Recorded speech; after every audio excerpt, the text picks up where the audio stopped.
They say you never truly know someone until you see how they act when they think they've won everything.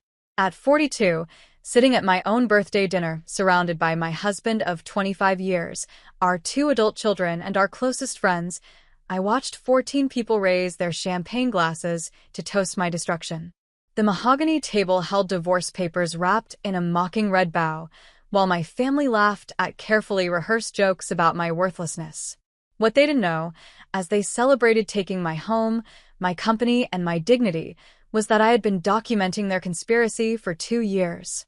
The security guard they'd hired to escort me out would later testify that he'd never seen someone sign away $30 million with such a serene smile. This is the story of how the birthday gift they gave me, my complete annihilation, became the very weapon that destroyed them all. But before we move back to it, comment down your age and where you're watching from, and if this story resonates with you, hit that like button and subscribe for more stories about deception, betrayal, and finding the strength to reclaim your life. The October air carried a hint of frost as Claire Matthews turned her Mercedes into the circular driveway of the estate she'd called home for 15 years. The mansion's windows glowed warm against the darkening sky, each pane a promise of celebration. Today marked her 42nd birthday, though she'd been telling everyone 39 with a wink that fooled no one and charmed everyone. The white limestone facade seemed to shimmer in the landscape lighting Daniel had insisted on installing last spring, another expense she'd quietly approved from the company accounts, another detail he'd taken credit for at the country club. She checked her reflection in the rearview mirror, smoothing a strand of honey blonde hair that had escaped her careful updo. The diamond earrings Daniel had given her for their 20th anniversary caught the light. Strange, she thought, how he'd insisted she wear them tonight. For the photos, he'd said that morning, barely looking up from his phone. There would always be photos at her birthday dinners. Daniel made sure of that. Documentation of their perfect life, their perfect family, their perfect success. The front door stood slightly ajar, unusual for October's chill. Claire pushed it open to find the foyer dimly lit, only the chandelier on its lowest setting. No burst of surprise. No cluster of friends with champagne already flowing. Just the distant murmur of voices from the dining room and the hollow click of her heels on marble that suddenly sounded too loud. There she is, Daniel's voice carried from the dining room, but it lacked the warmth she'd expected. The birthday girl finally arrives. Claire paused at the dining room entrance, taking in the scene that would later replay in her mind with crystalline clarity. The table was set with a good china, her grandmother's Limoges pattern that she'd inherited and cherished. 14 place settings, though she counted only 12 people. Daniel sat at the head of the table, her usual spot, with their daughter Madison at his right and their son Jacob at his left. Both 20-somethings wore expressions she couldn't quite read. Madison's lips curved in what might have been a smile if it reached her eyes, while Jacob studied his water glass with the intensity of someone avoiding eye contact. Daniel's parents, Richard and Eleanor, occupied the seats closest to their son, both sitting rod straight as if prepared for a board meeting rather than a birthday dinner. Richard's fingers drummed against the table, a nervous habit she'd never seen from the retired federal judge. Eleanor's mouth was pursed in that particular way that preceded either criticism or very bad news. The Brennans were there, Tom and Patricia, their business partners from the early days when the company was just an idea sketched on coffee shop napkins. Tom wouldn't meet her eyes. Patricia twisted her napkin with manicured fingers.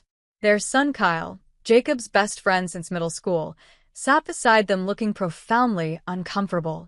Margaret Chen, their company's CFO and Claire's tennis partner, sat alone at the far end, her usually warm face carved from stone.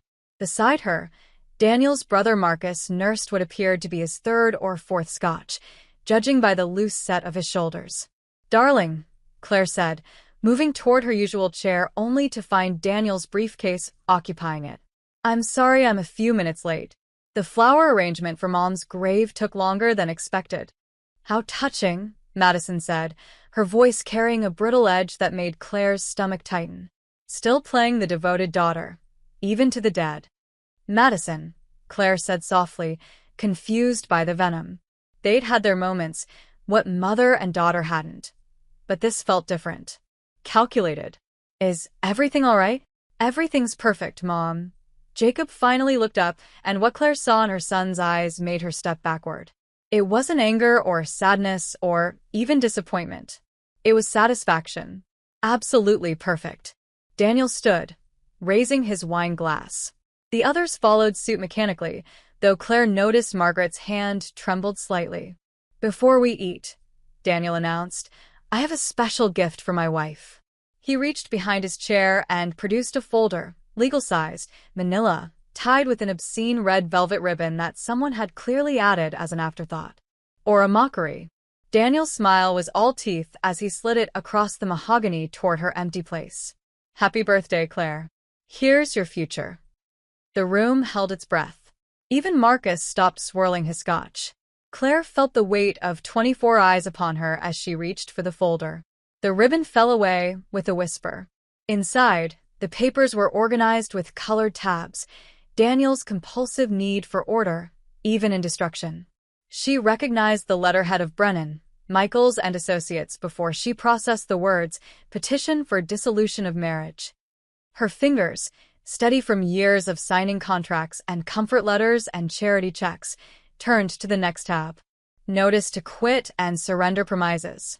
The mansion's address stared back at her in bold type. The next tab, transfer of ownership interest. The company, her company, the one she'd conceived while Daniel was still selling insurance, reassigned solely to Daniel Matthews, president and CEO. "I don't understand," she said, though understanding was already dawning like a cold sunrise. "These documents, most of them, are already signed. My signature is perfectly legal." Tom Brennan finally spoke, his voice thick with something that might have been shame if Claire had been paying attention to anything but the forgeries. "Power of attorney. You signed it during the restructuring last year." "For tax purposes," Claire said slowly. "You said it was for tax purposes. Limited to the fiscal year transition." Broadly worded documents can be so useful, Richard spoke up, every inch the judge delivering a verdict. "You really should read what you sign, my dear." The laugh started with Madison, bright and sharp as breaking glass. "Oh my God, Mom, your face. You really didn't see this coming? All those lunches with your charity friends, all those spa days, and you never noticed Dad restructuring your entire life." Jacob joined in, a lower rumble that Claire had last heard when he'd made the winning goal in high school lacrosse. 30 years of marriage, and she never suspected. "Dad, you were right. She really did think she was untouchable." "The house has been in transfer for 6 months, Eleanor added, her tone conversational as if discussing wallpaper. "Daniel's been moving assets since January." "Really, Claire? Did you think you could coast forever on one good idea from 20 years ago?" Claire set down the papers with deliberate care, aligning them perfectly with the edge of the table. Her hands didn't shake. Her voice, when it came, was steady as a metronome. "The Cavendish acquisition." Daniel's smile flickered. "The Patterson lawsuit settlement. The overseas expansion that you said would bankrupt us, but netted $40 million in the first year." Claire continued, her voice never rising above conversational. "The rebranding after the data breach. The pivot to subscription services. The partnership with Chin Industries." "Ancient history." Daniel cut her off. "What have you done lately besides spend money and play the gracious wife?" Claire looked around the table, cataloging each face with the same attention she'd once given to acquisition targets. "And all of you knew. This entire dinner, this performance. You all knew." "It's business, Claire." Patricia finally spoke. "Nothing personal." "Nothing personal," Claire repeated, tasting the words like wine gone to vinegar. 20 years of friendship, and it's not personal." She picked up the pen Daniel had thoughtfully provided, her grandfather's Montblanc, she noticed, the one from her desk drawer that she'd thought she'd misplaced. With the same precise movements she'd used to sign $1,000 charity checks and million-dollar deals, she signed every document. The divorce papers, the transfer of assets, the surrender of the house. Each signature perfectly formed, each initial exactly placed. "That's it." Marcus slurred from his corner. "No tears? No begging?" No throwing wine in someone's face. Claire stood, smoothing her dress, the blue silk Daniel had picked out for her that morning. Another detail that now made sense. Why would I do that? You've all made your positions clear. Daniel raised his glass again, and the others followed more enthusiastically this time, emboldened by her apparent surrender. To freedom, he declared. To wealth. To moving on without dead weight. To freedom, they echoed, even Margaret, though Claire noticed she didn't drink. To family, Madison added, linking arms with her father. Real family. The kind that matters. Claire walked to the door with measured steps, her heels marking time on the hardwood. At the threshold, she turned back. The tableau was perfect, them united in their victory, her isolated in defeat. She smiled, the expression genuine for the first time that evening. Enjoy the house, she said. I had the septic system inspected last month. You'll want to check the report I filed. Strange findings. Tom, Patricia, you might want to review your signatures on the Brennan Partnership documents from 2019. The ones Daniel filed. Margaret, we should discuss the discrepancies in the Q3 reports when you have a moment. Though I suppose that's not my concern anymore. The silence that followed was different, uncertain rather than expectant. Happy birthday to me, Claire said, and closed the door behind her. The valet had already brought her car around. Of course he had. They'd planned even that detail. She drove steadily down the winding driveway, past the gardens she'd designed, the fountain she'd commissioned, the gates she'd had installed after the break-in Daniel had always insisted was her paranoid imagination. She made it exactly 3 miles before pulling into an empty church parking lot. There, in the darkness between streetlights, Claire Matthews allowed herself exactly 5 minutes. Her hands gripped the steering wheel hard enough to leave marks.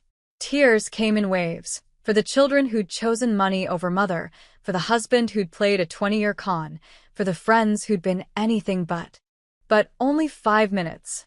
She'd learned long ago from her grandmother that grief was a luxury and rage was a tool, and you had to know when to use each. She pulled out her phone. They'd probably cancel the service within hours, and opened an app hidden 3 folders deep, disguised as a meditation timer. Hundreds of files blinked back at her. Audio recordings. Photographs. Contracts. Emails. You want to play games? She whispered to the glowing screen. Let's play. The Seahorse motor squatted beside Route 47 like a relic from a more optimistic era. Its neon sign flickered between vacancy and vacancy, casting uneven pink light across a parking lot more pothole than pavement. Claire stood at the registration desk at 11:47 p.m., her blue silk dress absurdly elegant against the wood paneling and the ancient poster advertising, cable TV, air conditioning, continental breakfast. The night clerk, a woman in her 60s with silver hair and curlers, looked up from her crossword puzzle. Recognition flashed across her face. Everyone in Riverside knew the Matthews family. They'd been in the society pages just last week, another charity gala, another perfect family photograph. Rough night, hon? The woman asked, sliding a registration form across the counter without asking for ID. You could say that. Claire filled out the form with a credit card she kept in her maiden name. Old habits from her mother, who'd always said a woman should have her own money and her own options. Just a few nights. Room 237. Second floor, end of the row. Quietest one we got. The clerk handed her an actual key, not a key card. Continental breakfast is from 6 to 9, but... She glanced at Claire's designer dress and diamond earrings. The coffee's terrible. There's a decent diner 2 blocks north. Claire managed a smile. Thank you. The room smelled of industrial disinfectant and old cigarette smoke that decades of non-smoking policies couldn't quite erase. Orange curtains clashed with a green bedspread. The television was bolted to the dresser. But it was clean and it was hers, and for now that was enough. She sat on the bed's edge and kicked off her heels, $800 of Italian leather that had been a gift from Daniel for their anniversary. Or rather, a gift she'd bought and he'd presented, like so many things in their marriage. Her phone buzzed. Madison. Mom. Stop being dramatic.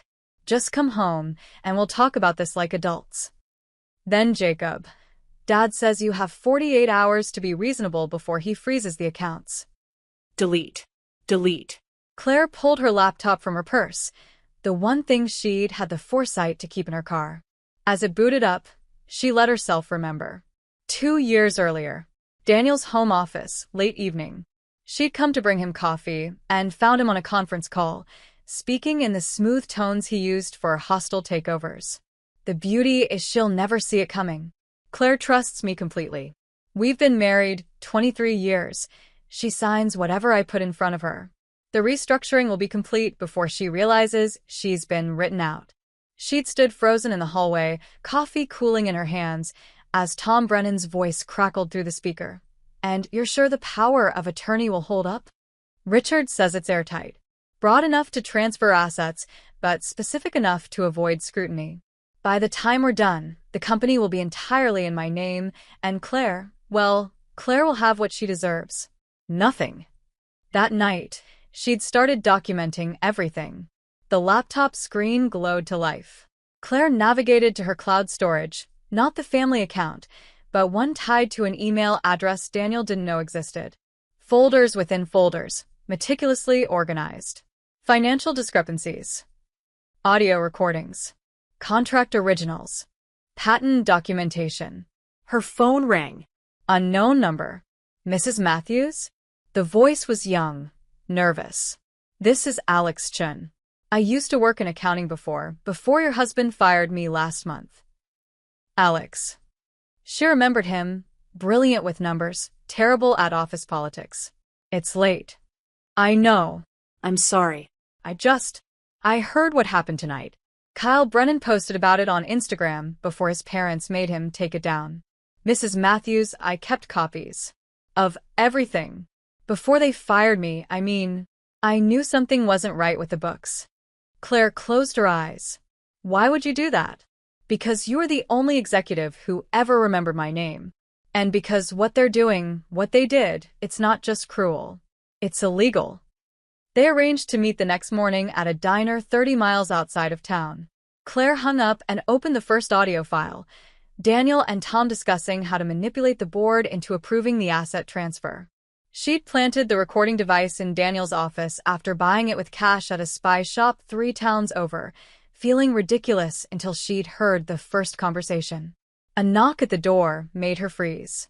Too late for housekeeping. Too early for anyone to have found her. She moved to the peephole. Margaret Chin stood in the hallway, still wearing her dress from dinner, but now with a coat thrown over it. She held a banker's box. Claire opened the door, but didn't invite her in. I couldn't, Margaret said without preamble. I couldn't sit there and watch that and not. She thrust the box forward. Copies of every financial document from the last 3 years. The real ones, not the versions Daniel presented to the board. Including the account in the Caymans he doesn't know I know about. You could lose everything, Claire said. Your position, your reputation. I already lost everything that mattered when I sat at that table tonight and raised my glass.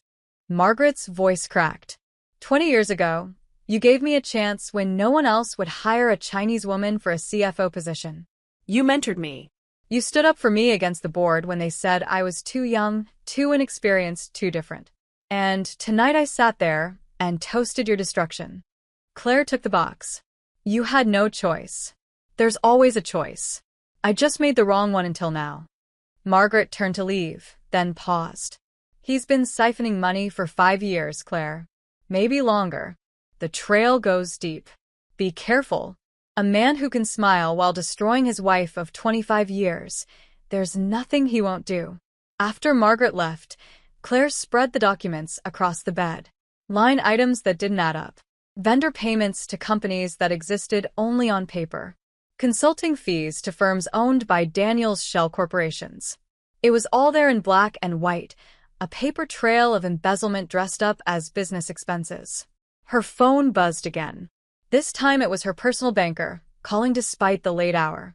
Claire, I'm not supposed to contact you, but I've known you for 15 years. Your joint accounts will be frozen at 9 a.m. tomorrow.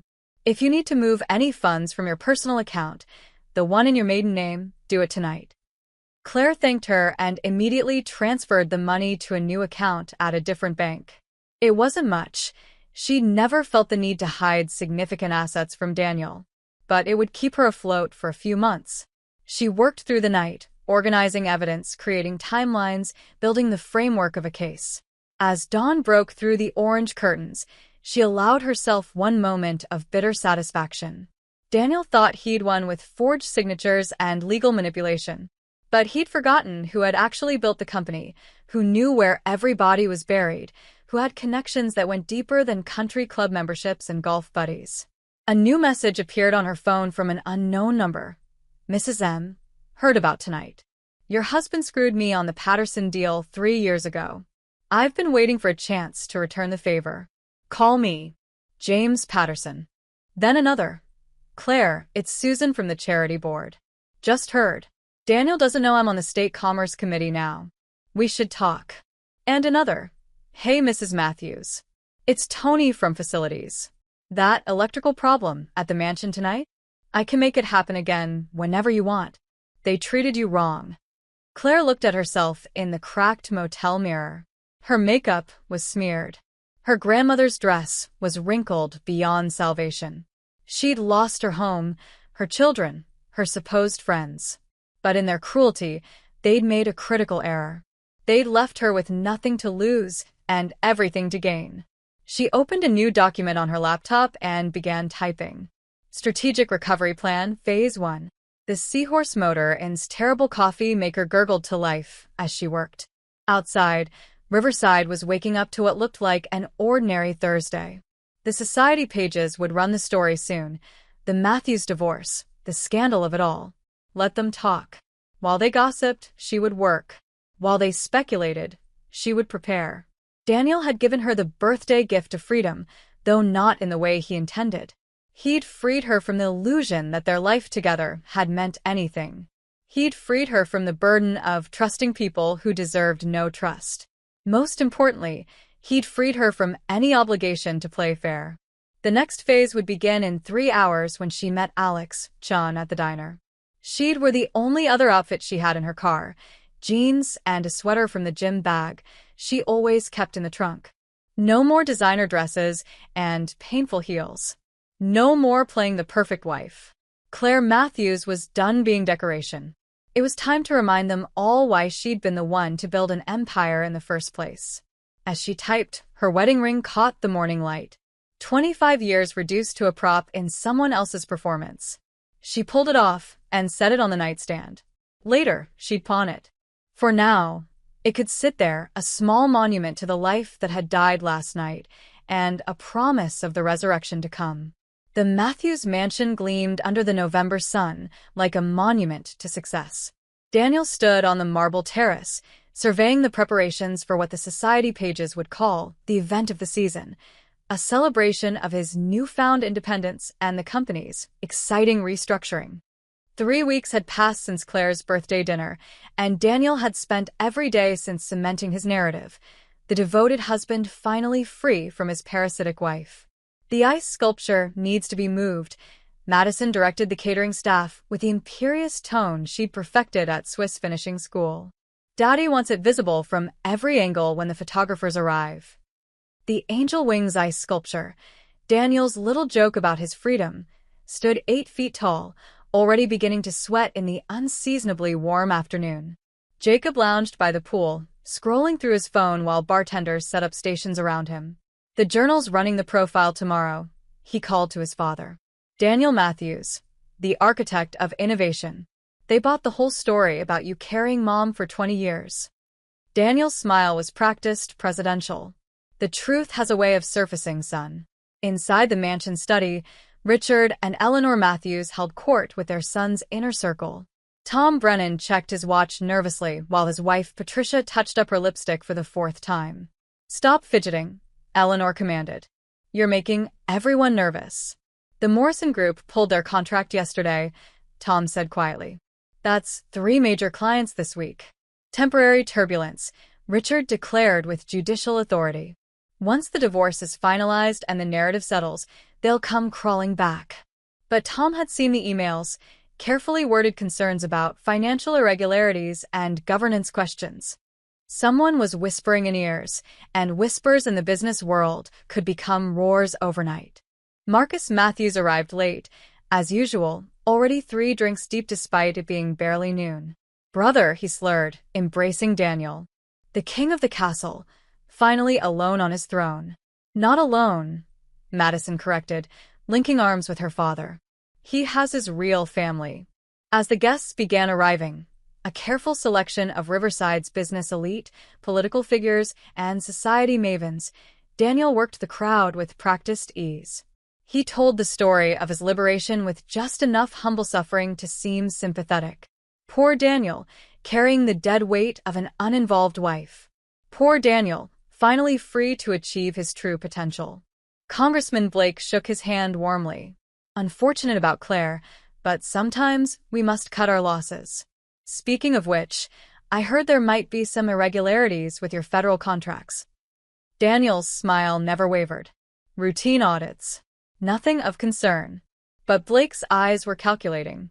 "Of course. Though you might want to check with your CFO. Margaretchen seemed quite concerned when she called my office yesterday." Daniel excused himself and found Margaret by the champagne fountain, her dress impeccable, her expression unreadable. "You called Blake's office?" "They called me," Margaret replied carefully. "Questions about vendor payments. I referred them to our legal department, of course." "What kind of questions?" "The kind that suggests someone has been feeding them very specific information." She took a delicate sip of champagne. "The Cayman account kind of questions." Daniel's jaw tightened. "That's impossible. Only 3 people know about." "2 people," Margaret corrected. "I never knew about it, remember? According to the documentation, those transfers never happened.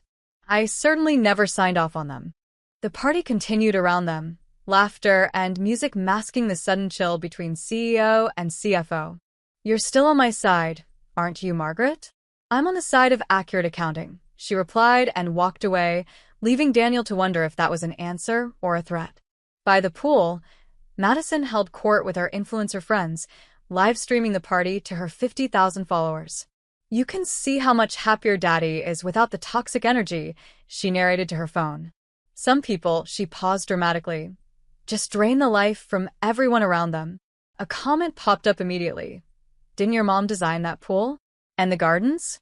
And basically the whole house?" Madison deleted it, but 3 more similar comments appeared. Then 10. Then dozens. She ended the stream, unsettled. Her follower count was dropping. Yesterday, it was 50,000. Today, 48,000 and falling. Inside, Jacob was having his own troubles. His trust fund, which should have been accessible now that the divorce was in process, was frozen pending review of asset origins. "It's a formality," the family lawyer assured him over the phone. "Though someone has raised questions about the initial funding sources. Something about patents that might not have been properly transferred." Jacob found his father in the wine cellar, selecting bottles for dinner. "Dad, my trust fund." "Not now," Daniel snapped, then softened. "It's nothing. Claire's pathetic attempt at revenge. It'll be cleared up by Monday." But Monday was 3 days away, and Jacob had debts. Gambling debts, the kind that didn't wait for legal formalities. His phone buzzed with another message from his bookie. 48 hours, Junior. Your daddy's money won't help if you don't pay. The party reached its crescendo as sunset approached. Daniel climbed onto a makeshift stage by the pool, raising his glass for a toast. The crowd quieted, phones raised to capture the moment.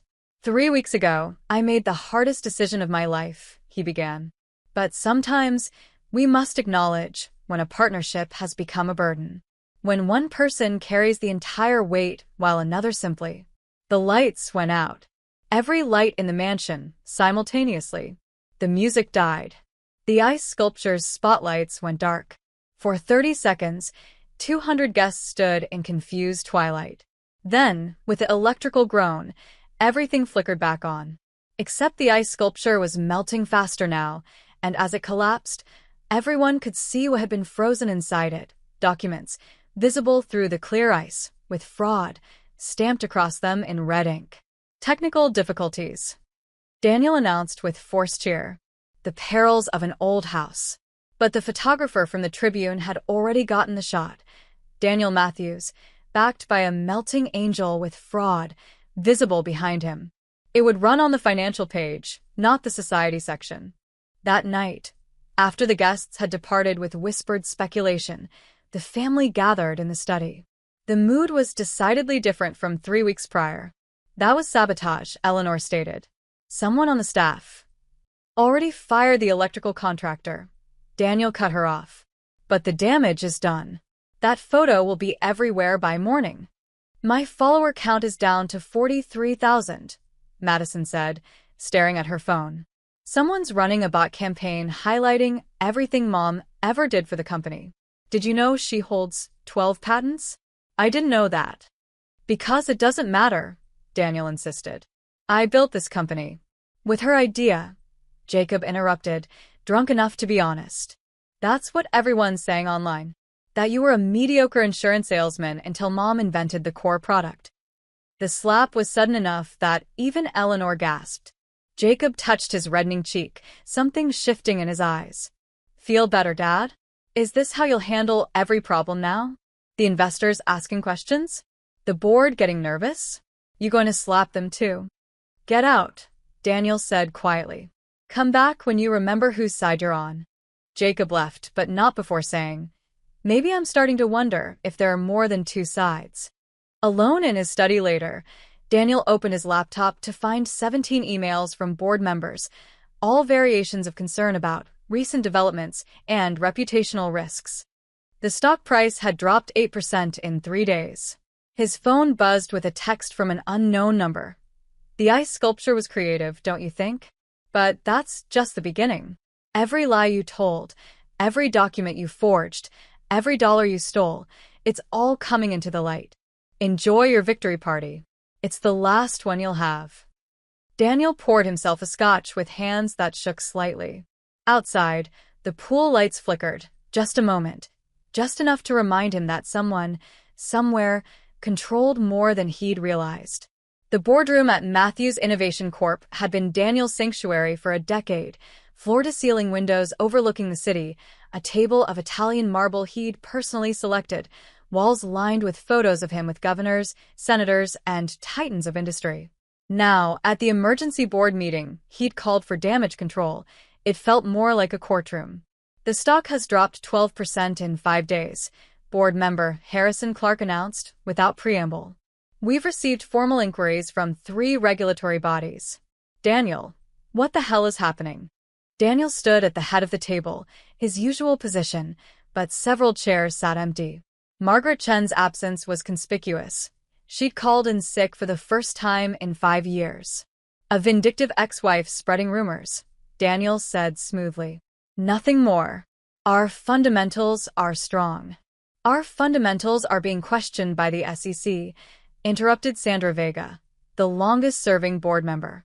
Someone sent them documentation about patent assignments that don't match our filings.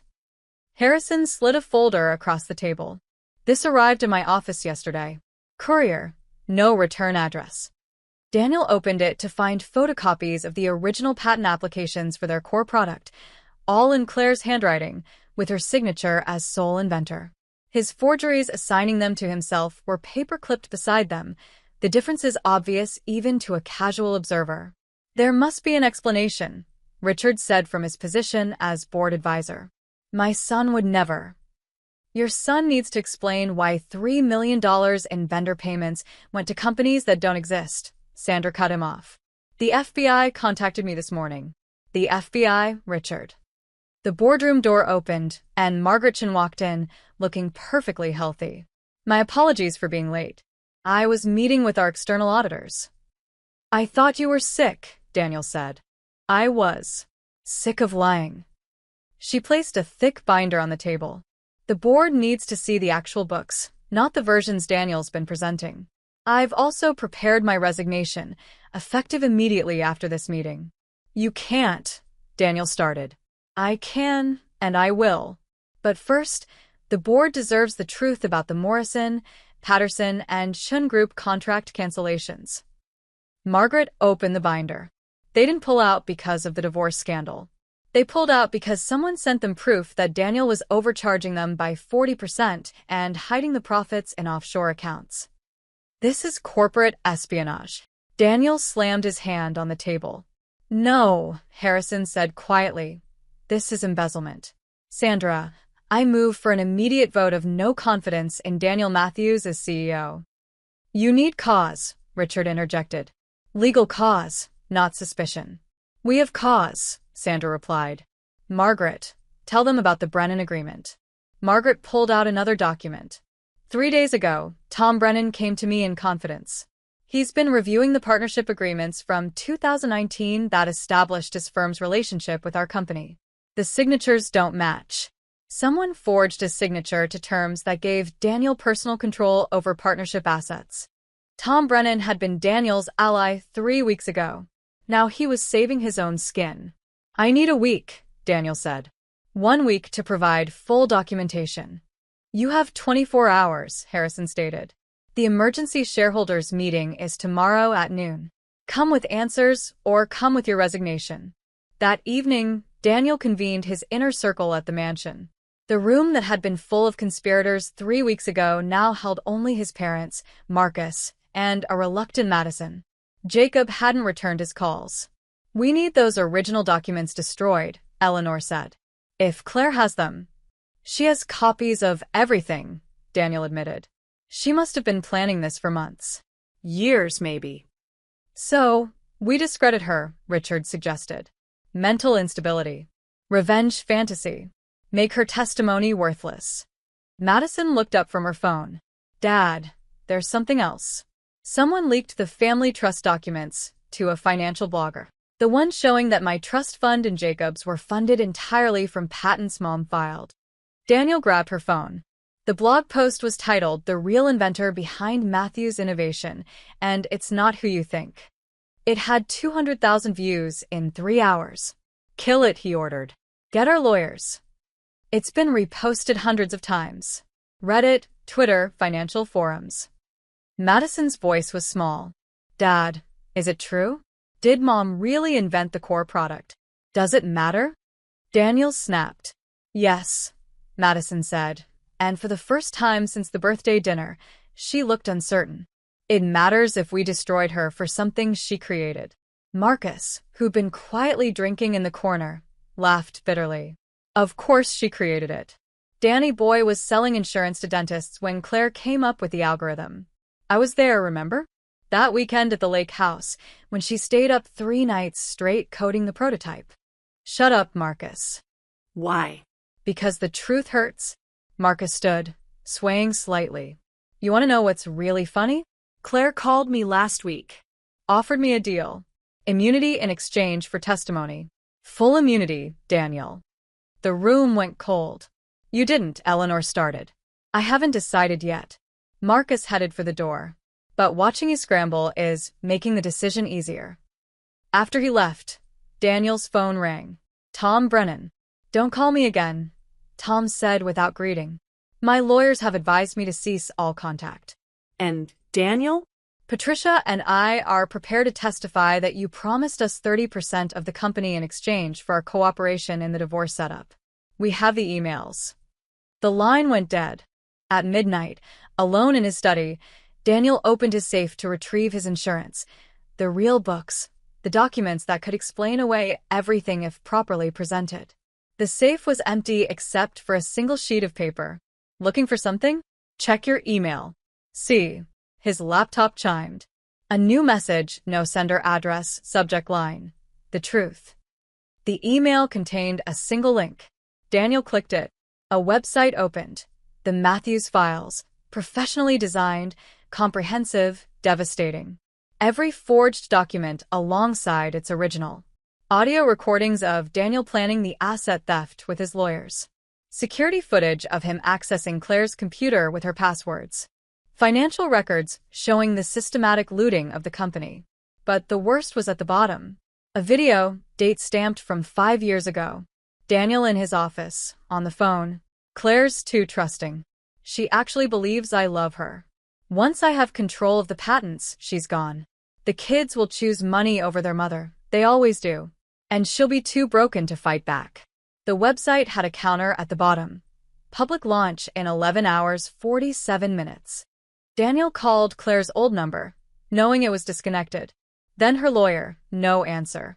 His own lawyer picked up on the fifth ring. Have you seen? Everyone's seen it, Daniel. It was sent to the entire board, the shareholders, the SEC, the FBI, and the Journal. I'm withdrawing as your counsel effective immediately. You can't. I can't represent someone who lied to me about every aspect of their case. Good luck tomorrow.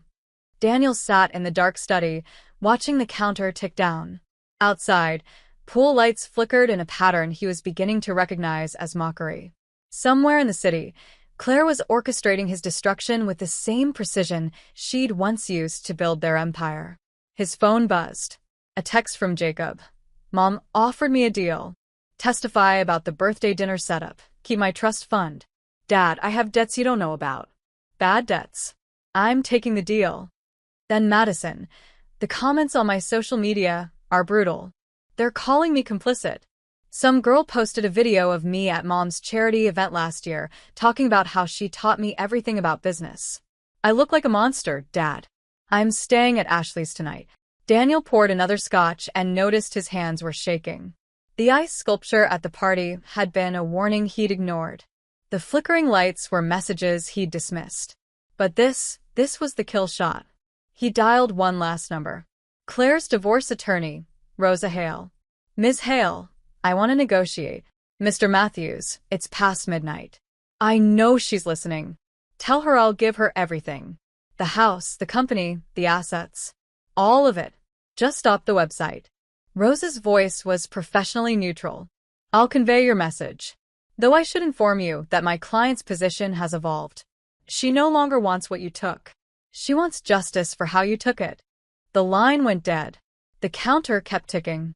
Daniel Matthews sat in his empire of marble and glass, watching the digital numbers count down to his public execution. The man who'd orchestrated a perfect betrayal was learning what Claire had known all along. The only perfect crime is the one where you don't leave your victim alive to plot revenge. And Claire Matthews was very much alive. At 3 a.m., unable to sleep, Daniel walked through the mansion. Every room held ghosts now. Claire choosing the paint colors, Claire designing the layout, Claire hosting parties that built the relationships he'd claimed as his own. In the kitchen, he found a sticky note she'd left on the refrigerator 3 weeks and a lifetime ago. Daniel, dinner with the Chens moved to 8. Don't forget Patricia's birthday gift. Love you. Love you. He crumpled the note, then smoothed it out again. In 25 years of marriage, how many such notes had she left? Thousands? Tens of thousands? Each one signed with casual affection he'd taken for granted, then weaponized, then destroyed. The doorbell rang at dawn. Daniel found a process server on his doorstep. Daniel Matthews? You're being sued for corporate fraud, embezzlement, forgery, and breach of fiduciary duty. Have a nice day. Behind the process server, news vans were already gathering. The website had gone live early. Daniel's phone exploded with calls, texts, emails. The board demanding his immediate presence. Investors threatening litigation. His children asking what they should say to the media. But the only message that mattered was the one that arrived at 11:58 a.m., 2 minutes before the emergency shareholders meeting. Happy birthday, Daniel. I gave you exactly what you gave me. The future you deserve. Claire. The boardroom was packed when Daniel arrived. Harrison Clark didn't wait for him to sit down. The vote was unanimous. You're terminated, effective immediately. Security will escort you out. Your personal items will be shipped to you, though I should warn you that federal agents have a warrant to search them first. Daniel looked around the room at faces that had once shown him deference, even fear. Now he saw only disgust and a desire to distance themselves from the wreckage. This is my company.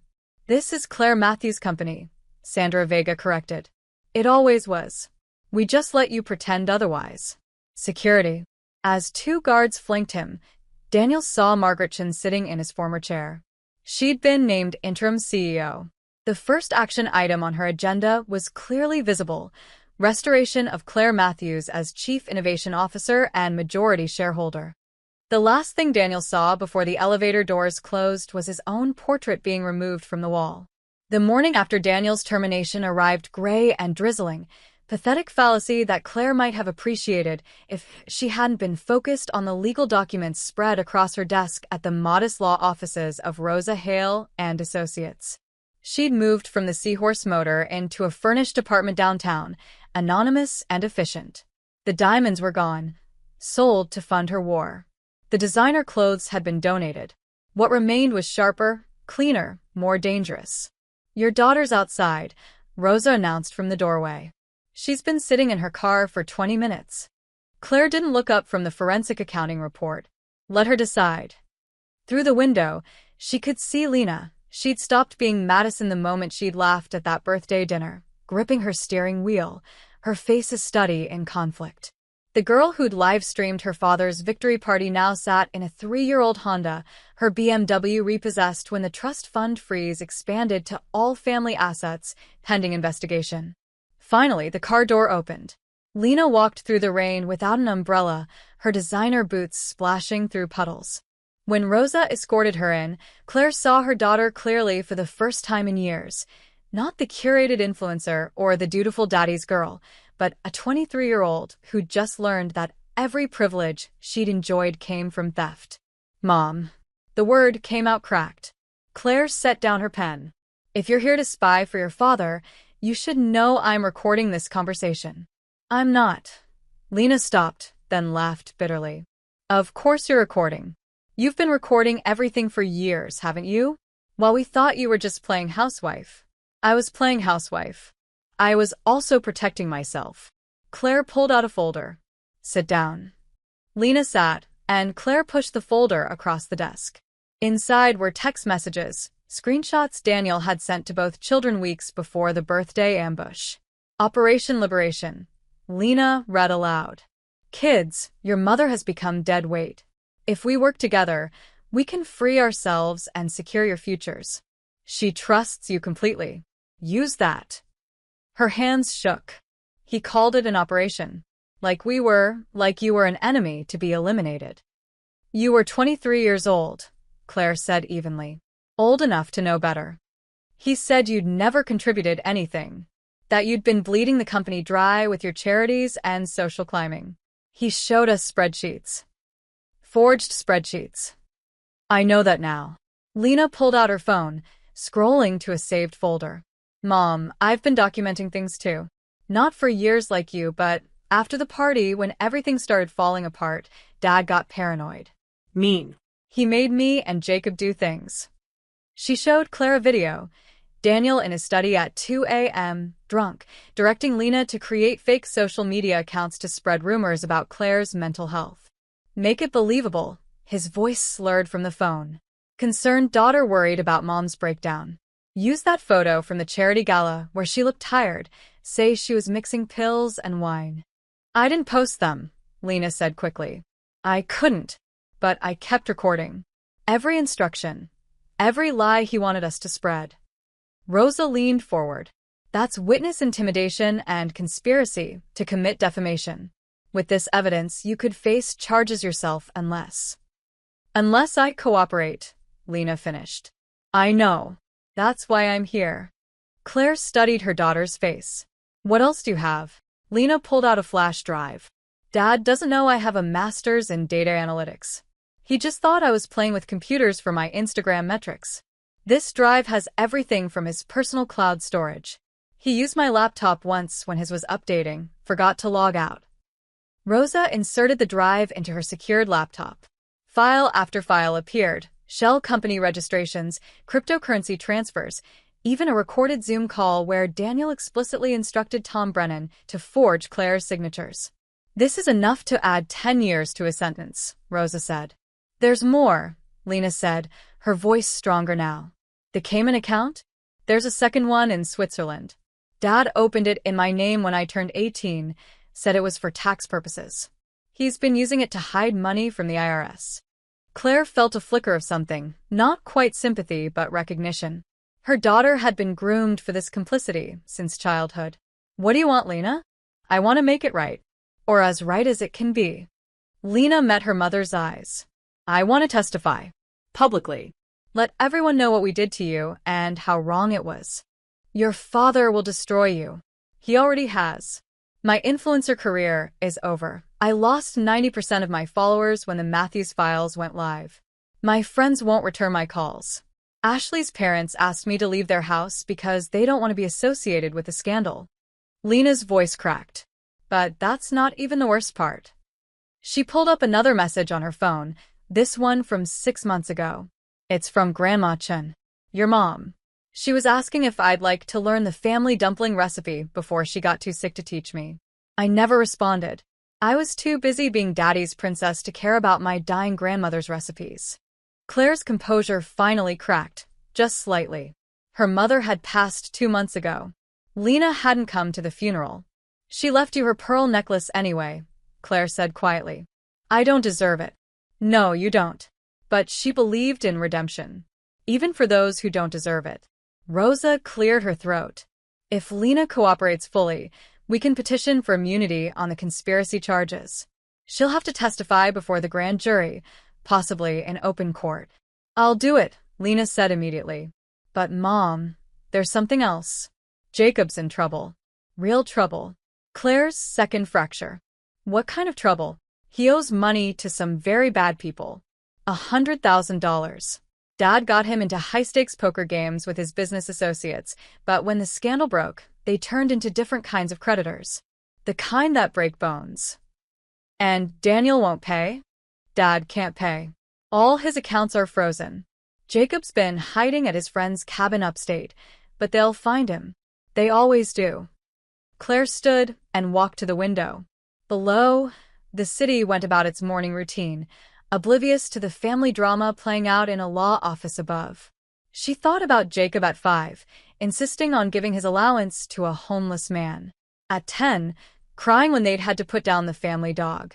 At 15, the last time he'd said he loved her without being prompted. Rosa set up a meeting with Jacob. Secure location. And contact those creditors. Offer them full payment plus 20% interest in exchange for a clean slate and their silence. You don't have to, Lena started. Yes, I do. He's my son. That doesn't change just because he forgot it. Claire turned back to face them. But he testifies. Everything.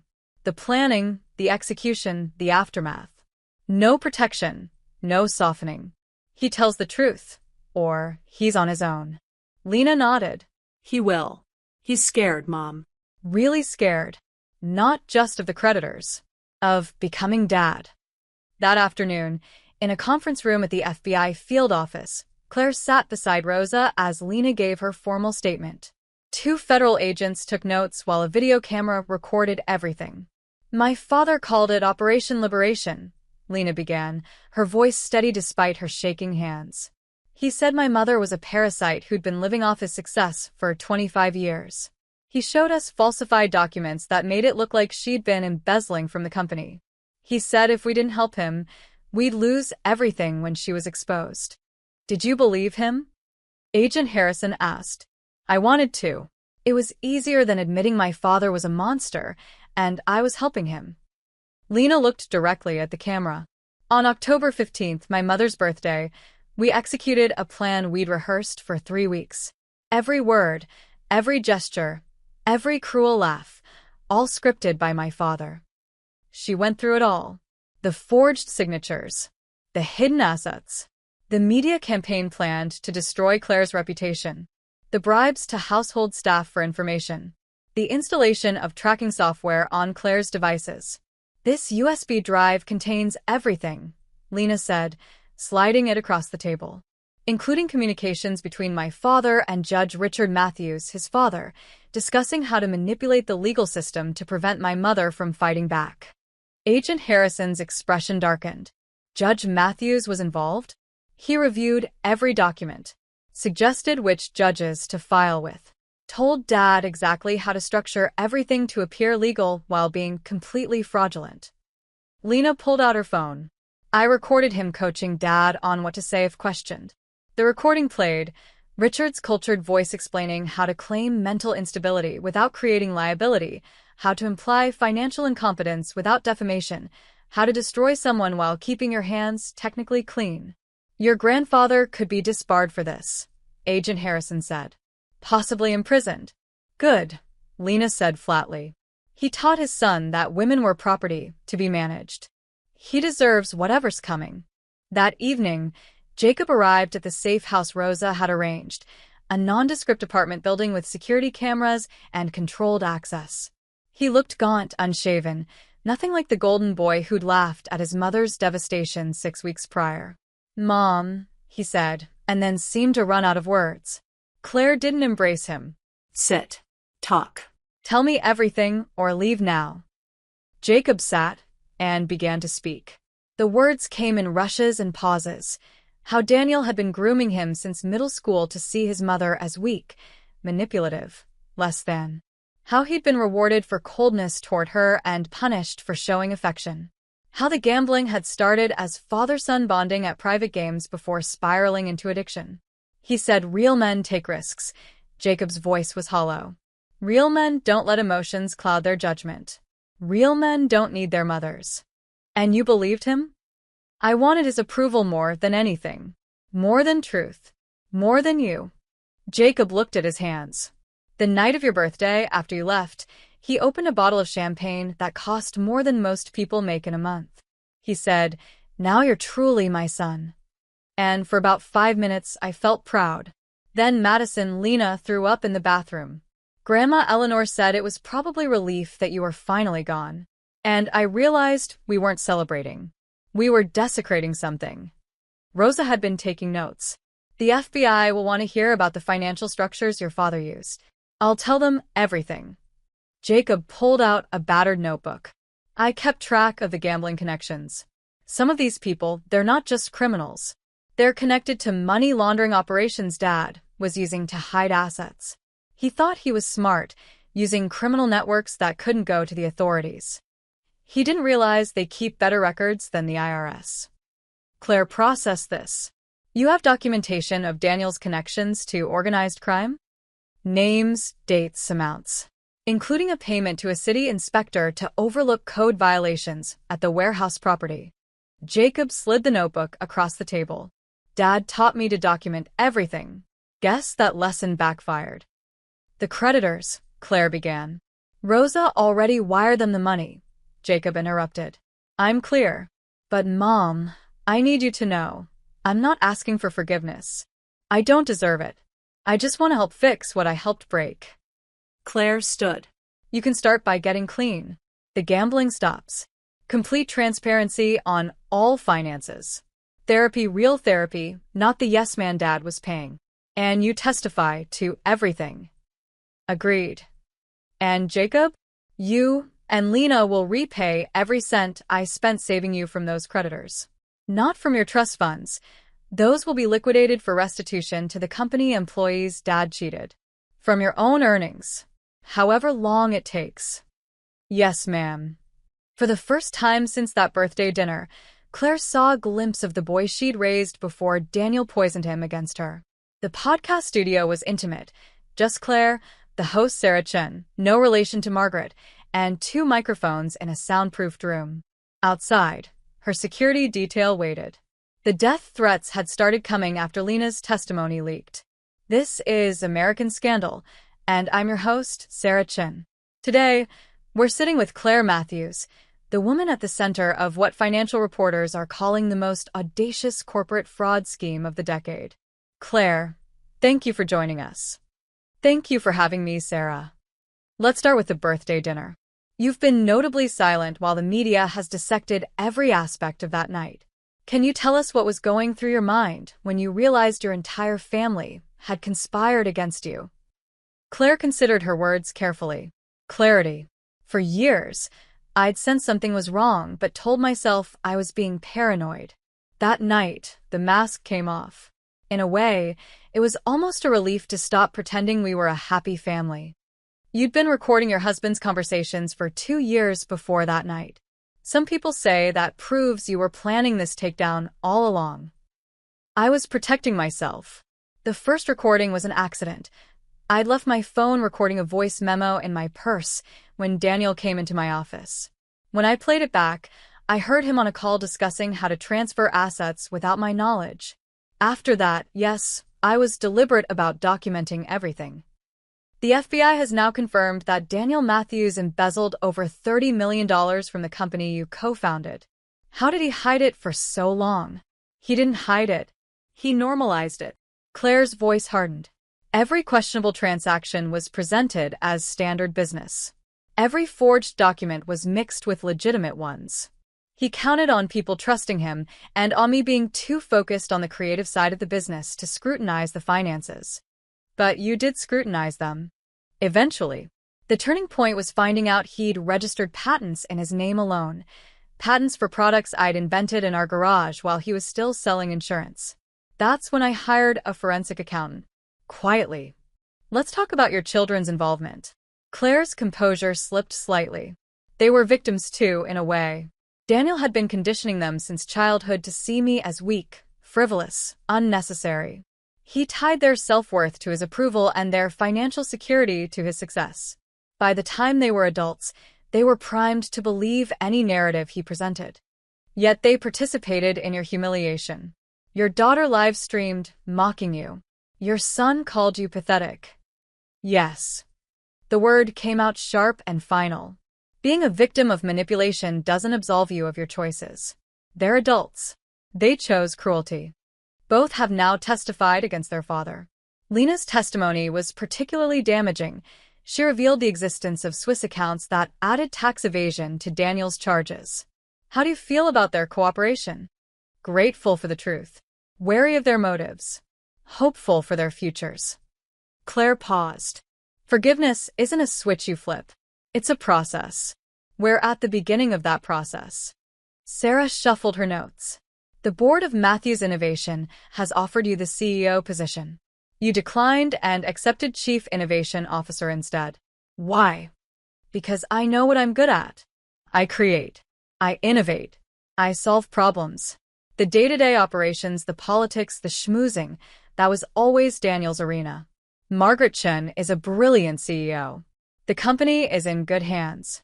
Speaking of Margaret Chen, she's revealed that she was feeding you information throughout this ordeal. Was anyone else secretly helping you? More people than Daniel realized. The driver who gave me access to his files. The housekeeper who recorded his conversations. The IT contractor who documented his digital fraud. People he dismissed as servants, as beneath notice. They saw everything, and when the time came, they remembered every slight, every unpaid overtime, every casual cruelty. Judge Richard Matthews was arrested yesterday on charges of conspiracy and judicial misconduct. Your former mother-in-law Eleanor is under investigation for tax fraud. The entire Matthews dynasty is crumbling. Do you take satisfaction in that? Claire was quiet for a long moment. I take satisfaction in justice. But watching your children's grandparents be led away in handcuffs? There's no joy in that. Only sadness that it was necessary. Daniel's trial starts next month. Will you testify? Every day of it. Are you concerned for your safety? The threats have been serious enough to warrant FBI protection. Daniel cultivated relationships with dangerous people. Some of them lost money when his schemes collapsed. They blame me for exposing him. Claire's smile was sharp. Let them come. I've survived worse than angry criminals. I survived 25 years of psychological warfare disguised as marriage. After the podcast, Claire met with a federal prosecutor, Jennifer Russo, a woman who reminded her of herself, sharp, prepared, unforgiving of men who underestimated her. We've added RICO charges, Jennifer announced. The connections between Daniel's embezzlement and the money laundering operations are solid. We're looking at 20 to 30 years. He'll plea bargain, Claire predicted. He's trying. His lawyer called this morning offering full cooperation for 10 years. Jennifer's smile was predatory. I countered with 20. Non negotiable. Rosa pulled up a news alert on her phone. Speaking of Daniel, the headline read, Daniel Matthews attempts suicide in federal detention. Claire's blood went cold, then hot, then cold again. Rosa was already calling for confirmation. He's alive, she reported minutes later. Superficial wounds.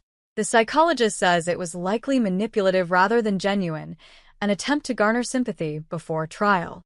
Of course it was, Claire said, surprised by her own lack of feeling. Daniel would never actually harm himself. He loves himself too much for that. That evening, Claire attended a support group meeting, not as a victim, but as a speaker. The room was full of women and some men who'd been economically abused by their partners. She stood at the podium in a simple black dress, no jewelry except her grandmother's pearl necklace that she'd reclaimed from storage. 6 months ago, my husband stole everything from me in front of our children, our friends, and his parents. They laughed as I signed fraudulent documents. They toasted my destruction with champagne that I'd chosen in a house I designed, celebrating the theft of a company I'd created. The room was silent, captivated. I drove to a motel that night with nothing but the clothes on my back and a laptop in my car. I thought about ending everything for about 5 minutes. Then I got angry. Not the hot anger that burns out quickly. The cold anger that sustains you through long nights of planning. Several people nodded in recognition. I'm not here to tell you that revenge will heal you. It won't. I'm not here to say that justice equals recovery. It doesn't. I'm here to tell you that surviving is not enough. You have to thrive. You have to take back not just what was stolen, but the right to define yourself. How? A woman in the back called out. Document everything. Trust carefully. Lawyer up properly. Not the cheap divorce attorney, but someone who understands financial abuse. And never, ever underestimate the power of patience. Claire looked around the room. Your abuser counted on you being too broken to fight back. Prove them wrong. Not for them. For you. After the meeting, Claire returned to her apartment.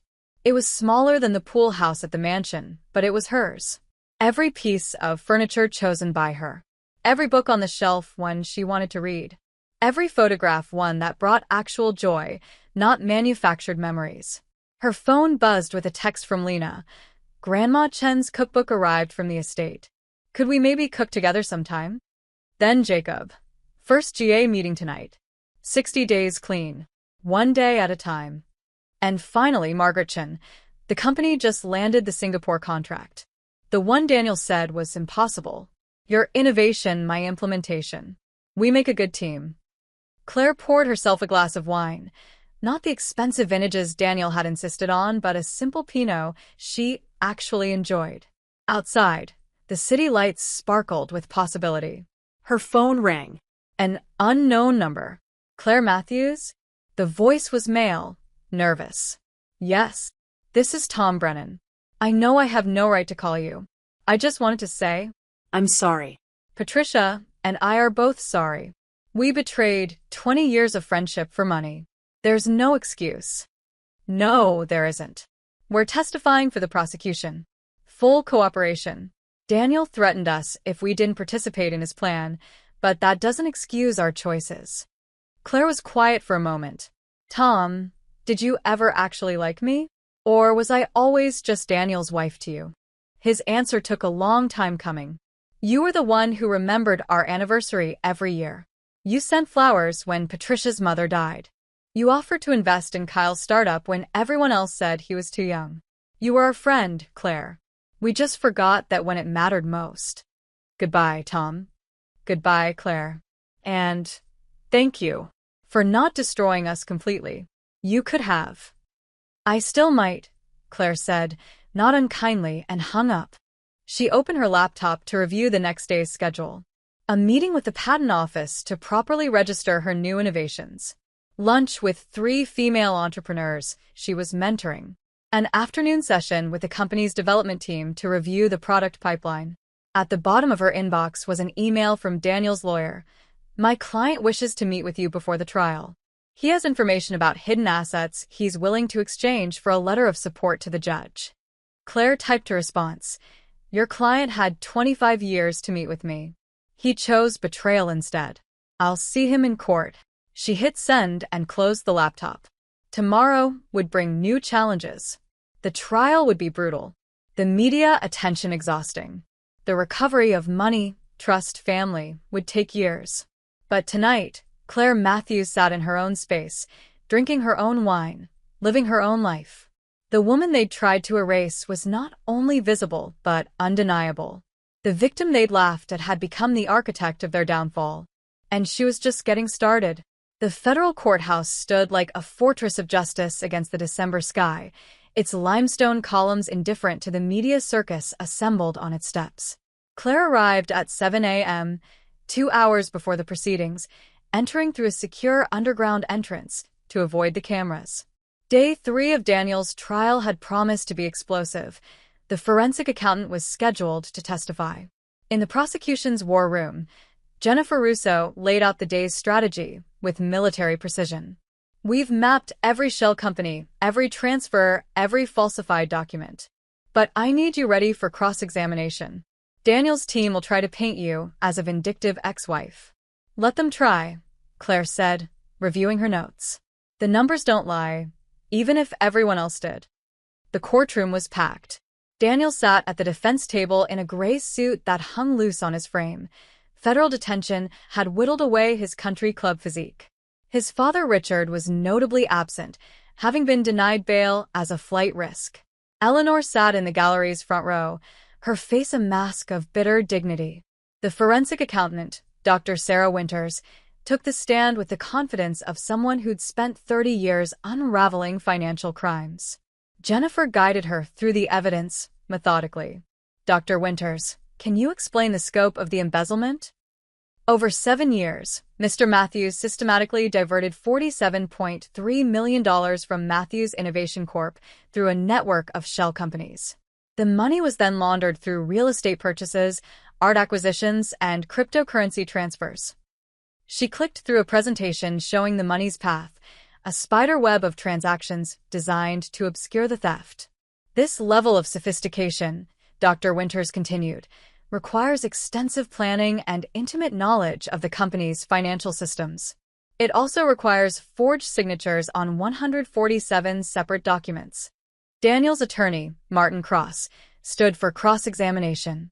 "Dr. Winters, isn't it true that Claire Matthews had equal access to these systems?" "She had access, yes. But the digital forensics show all fraudulent transactions originated from Mr. Matthews' devices, using his login credentials, during times when Mrs. Matthews was provably elsewhere." "Provably?" "Credit card records, security footage, cell phone GPS data. For instance, on March 15th, when $3 million was transferred to a Cayman account, Mrs. Matthews was at a charity board meeting with 17 witnesses." Cross tried another angle.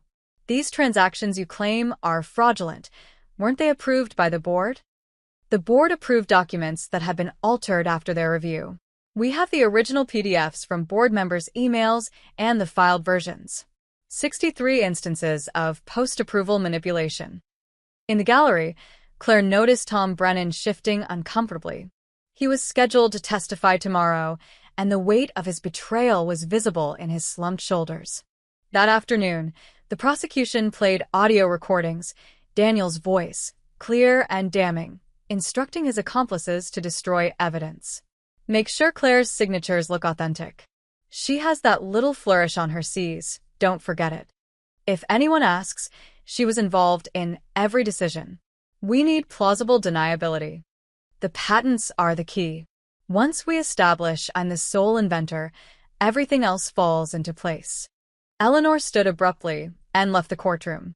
The image of her son's guilt, undeniable in his own voice, was too much even for her steel spine. During recess, Daniel's legal team approached Jennifer Russo with another plea offer. Claire watched from across the hallway as Jennifer listened, then shook her head. The offer had been rejected. Daniel caught Claire's eye across the corridor. For a moment, his mask slipped, revealing something that might have been regret or might have been rage. Then his lawyer whispered in his ear, and the mask returned. The afternoon brought Jacob to the stand. Claire's son looked older than his 25 years, the weight of his choices carved into premature lines around his eyes. "Mr. Matthews," Jennifer began gently, aware of the delicate dynamics, "can you describe your father's plan for the birthday dinner?" Jacob's voice was steady but quiet. We rehearsed it for 3 weeks. Every word was scripted. Dad had us practice our reactions, when to laugh, when to look disgusted, when to turn away. He said it had to be perfect, that Mom needed to believe everyone had turned against her. Did you believe your mother had done something wrong? I wanted to believe it. Dad showed us documents that seemed to prove she'd been stealing from the company. Now I know he forged them, but at the time, Jacob paused. No. That's a cop-out. Part of me knew something was wrong. Mom had never taken anything that wasn't hers in her entire life. But I chose to believe Dad because it was easier than standing up to him. Cross approached for his cross-examination. Mr. Matthews, isn't it true you're testifying to avoid prosecution for your own crimes? I have an immunity agreement, yes. So, you're saying whatever the prosecution wants to hear. Jacob straightened. I'm telling the truth. Finally. My father is a criminal who destroyed our family for money and control. That's not what the prosecution wants to hear. It's what happened. You seem very angry with your father. I'm angry with myself. Dad just gave me the rope. I'm the one who hanged my mother with it. That evening, Claire met with Margaret Chun at the office. The company was thriving under Margaret's leadership, stock prices recovering and even climbing beyond pre-scandal levels. The Singapore contract is finalized, Margaret reported. And Tokyo wants to discuss expansion. The world still wants what you create, Claire. What we create, Claire corrected. I've learned the value of good partners. Margaret hesitated. There's something else. Daniel's hidden asset. The one he mentioned in his plea negotiation? We found it. A patent application filed in Switzerland under a shell company. It's for your latest innovation, the one you developed last year. Claire's blood ran cold. How did he even know about it? He must have had spyware on your devices deeper than we realized. But here's the thing, the application has errors. Technical errors only someone without full understanding would make. It's invalid, but if it had gone through, he would have owned my work. Again. Claire stood, pacing to the window. File the correct application immediately. And have IT do another sweep of all systems. Her phone buzzed. Lena. Grandma Eleanor is in the hospital. Heart attack. Claire stared at the message. The woman who'd raised her husband to be a monster, who'd sat at that birthday dinner and laughed at her humiliation, was possibly dying. She felt nothing. Then, a slight pang. Not for Eleanor, but for the idea of Eleanor, the grandmother her children had now lost to greed and cruelty. The verdict came on a Thursday morning that felt like the edge of the world. Claire sat in the courtroom's third row, having refused the prosecution's offer of a front-row seat. She didn't need to be close to watch Daniel fall. On the count of wire fraud, we find the defendant guilty. On the count of embezzlement, guilty. On the count of money laundering, guilty. On the count of racketeering, guilty. 37 counts in total. Guilty on all. Daniel stood stoically as the verdicts were read, but Claire saw his hands trembling against the defense table. His empire of lies had collapsed entirely, leaving him exposed as nothing more than a common thief with an expensive education. Judge Patricia Stern, notably not from Richard Matthews' circle, set sentencing for the following month. The defendant will remain in federal custody. Given the severity of the crimes and the risk of flight, bail is denied. As marshals prepared to lead Daniel away, he turned to scan the gallery. His eyes found Claire, and he mouthed something that might have been, "I'm sorry," or might have been, "You'll pay." She would never know which, and found she didn't care. Outside the courthouse, Jennifer Russo addressed the media, while Claire slipped away through a side exit. She had no interest in gloating publicly. The victory was hollow. She'd won back what should never have been stolen, defeated a man who should have been her partner. Her phone rang. Lena. Mom, Grandma Eleanor died an hour ago. Dad doesn't know yet. Claire sat in her car, processing this. How do you feel? Empty. Like I should feel more, but can't. She was cruel to you, cruel to us in different ways. But she was still Grandma. We'll arrange a dignified funeral, Claire said. Whatever else she was your grandmother. Dad won't be able to attend. No. He won't. The funeral was small. Richard was permitted to attend under martial supervision, his hands shackled even in grief. He looked decades older, his judicial bearing replaced by the slouch of a broken man. Claire paid for everything: the casket, the service, the burial plot beside Eleanor's parents. Not out of forgiveness, but out of principle. The living owed certain courtesies to the dead. Jacob and Lena flanked their mother during the service. When Richard approached after, Claire stepped between him and her children. "You have nothing to say to them that doesn't go through lawyers," she said quietly. "They're my grandchildren. They're my children. And you helped their father destroy their mother. You have no claim here." Richard's eyes filled with tears, rage or sorrow. Claire couldn't tell. "You've won. Isn't that enough?" "I haven't won anything." "I've survived." "There's a difference." A month later, at Daniel's sentencing, the courtroom was nearly empty. The media had moved on to newer scandals. Claire sat with Rosa, watching as her ex-husband was brought in, shackled at wrists and ankles. Judge Stern was methodical in her reasoning. "Mr. Matthews, you didn't just steal money. You betrayed the most fundamental trusts: marital, parental, fiduciary. You weaponized your children against their mother. You turned a birthday celebration into a cruel theater of humiliation. The psychological damage you've inflicted may never fully heal." She paused, looking directly at Daniel. "This court sentences you to 23 years in federal prison, followed by 5 years of supervised release. You will pay full restitution to Matthews Innovation Corp. And separately to Claire Matthews for the personal assets you stole. Your legal license is permanently revoked." Daniel's lawyer asked to approach. There was hushed conversation. Then Judge Stern addressed Claire directly. "Mrs. Matthews, the defendant has requested a moment to address you. You're under no obligation to listen." Claire stood. "He can speak." Daniel turned, his orange jumpsuit a far cry from his tailored suits. "Claire, his voice cracked. "I need you to know that it started as something small. Just moving some money to avoid taxes. Then it grew and I couldn't stop. The lies became the truth in my head. I convinced myself you really were the enemy." "Is that supposed to be an apology?" Claire asked. "It's an explanation." "I don't need your explanation, Daniel. I needed a husband. Our children needed a father. Your parents needed a son who wasn't a criminal. You failed all of us. The children are no longer your concern. Focus on surviving prison. I hear white-collar criminals don't do well in general population." It was cruel, perhaps, but Claire found she had no kindness left for the man who'd orchestrated her destruction. 6 months after the trial, Claire stood in the renovated offices of Matthews Innovation Corp., now officially renamed Catalyst Innovations. The rebranding was complete, erasing Daniel's legacy from everything except the legal documents that would forever memorialize his crimes. Margaret Chen had assembled the entire staff in the main conference room.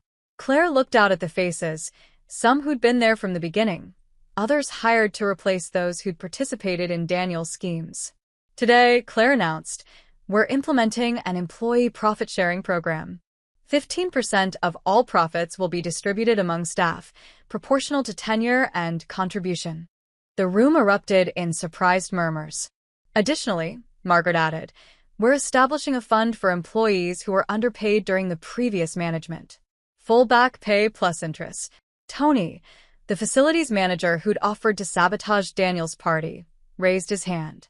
"Mrs. Matthews, why? You don't owe us anything." "Yes, I do," Claire replied. "You stayed loyal when it would have been easier to side with power. You protected me when I didn't even know I needed protection. This company was built on innovation, but it survives on integrity. That's what you gave us." That evening, Claire hosted dinner at the mansion. She'd won it back in the asset recovery but had gutted and renovated it completely.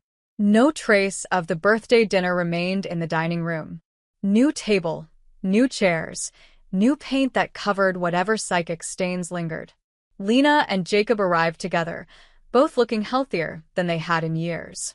Jacob was 15 months clean, working as an addiction counselor while finishing his interrupted degree. Lena had abandoned influencer culture entirely, returning to school for data science, her Instagram account deleted without fanfare. They cooked together, Grandma Chen's dumpling recipe that Lena had finally learned, vegetables from the garden Claire had replanted, wine from a local vineyard rather than Daniel's pretentious collection. "Mom," Jacob said as they worked, "I've been thinking about changing my name. Not Matthews anymore. Maybe your maiden name?" Claire paused in her chopping. "That's a big decision. Matthews means fraud now. It means betrayal." I don't want to carry that. "I kept Matthews," Claire pointed out. "Not because of Daniel, but because it's the name I built my career under. The name on the patents. I refuse to let him take that from me too. But you're strong enough to rehabilitate it." "I'm not. Not yet." Lena nodded. "I'm keeping it for now, but professionally I go by L. Chin Matthews, honoring both grandmothers." They ate quietly for a while, the ghost of their former family dynamic hovering, but not overwhelming. They were building something new, careful and fragile, but real. "I saw Tom Brennan yesterday," Lena mentioned, "at the coffee shop. He tried to apologize. And I told him some betrayals don't deserve forgiveness. He cried."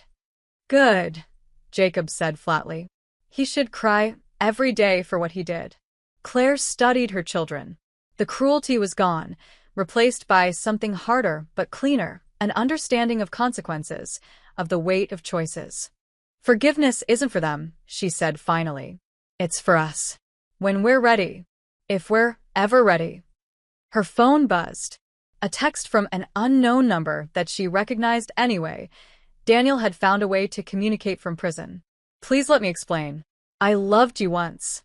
That has to count for something." She showed it to her children. "Block it," Lena said immediately. "Report it," Jacob added. "He's not supposed to have phone access." Claire deleted the message and blocked the number. "He can love me from prison. 23 years of love, just like the 23 years of marriage he destroyed." Later, alone in her study, Claire worked on new innovations.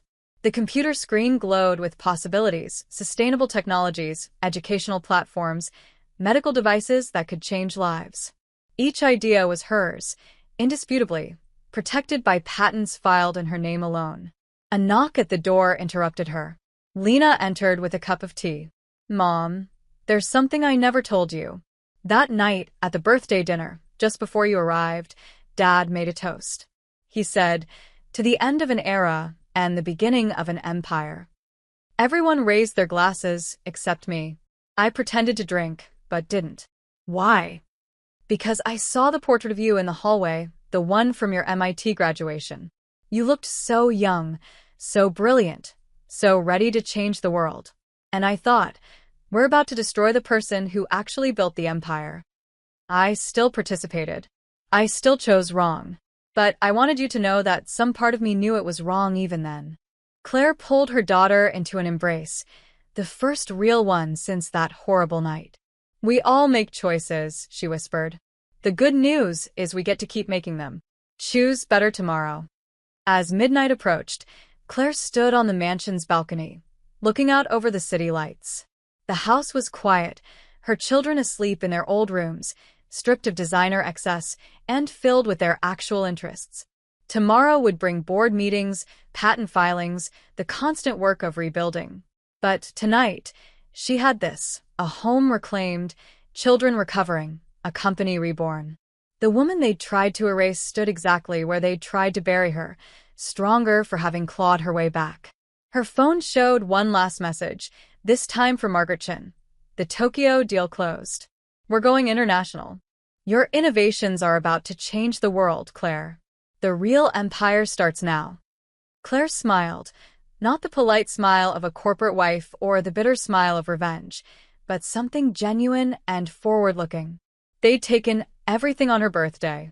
She'd taken it all back and more. Not through cruelty, but through truth. Not through betrayal, but through patience. The birthday gift Daniel had given her, freedom, had turned out to be exactly what she'd needed. Freedom from illusions. Freedom from false love. Freedom to build something better from the ashes of what they'd burned. She raised her wine glass to the night sky. "Happy birthday to me," she whispered and meant it. If someone you trusted completely offered you everything you'd ever wanted in exchange for destroying an innocent person, would you take the deal? Or would you wonder why they needed you to help them win? Let me know in the comments below, and don't forget to subscribe for more stories about the price of betrayal and the power of patient revenge.